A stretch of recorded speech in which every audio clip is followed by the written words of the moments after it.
Shqipëria po bën diçka të paparë dhe unike në të gjithë rajonin. Reformën tonë në drejtësi dhe njohjen nga ana jonë, jo vetëm de jure, por dhe de facto të pavarësisë së drejtësisë. Dhe veprimtaria e plot e strukturës së posaçme kundër krimit të organizuar dhe korrupsionit ka krijuar praktikisht në Shqipëri dhe për Shqipërinë shembullin se lufta kundër korrupsionit është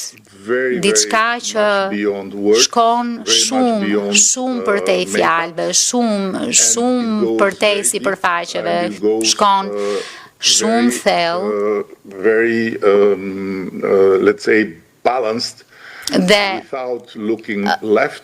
është tejet e ekuilibruar pa parë në të majta në të djathtë, pavarësisht se kush është në qeveri, kush është në opozit, kush ka qenë në pushtet apo kush është në pushtet, dhe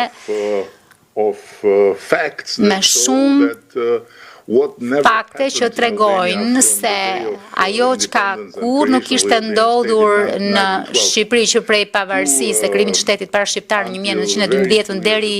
në shumë pak vite më parë, po ndodh gjatë viteve të fundit, diçka që asnjë vend tjetër në rajon s'mund të pretendojë dot se e ka bërë. Dhe kjo nuk është për të thënë që ne jemi më të mirë se të tjerët, por është për të thënë se kemi marrë shumë seriozisht. Dhe në këtë moment, në kohë, ne pranojmë mbështetje, ne pranojmë partneritet,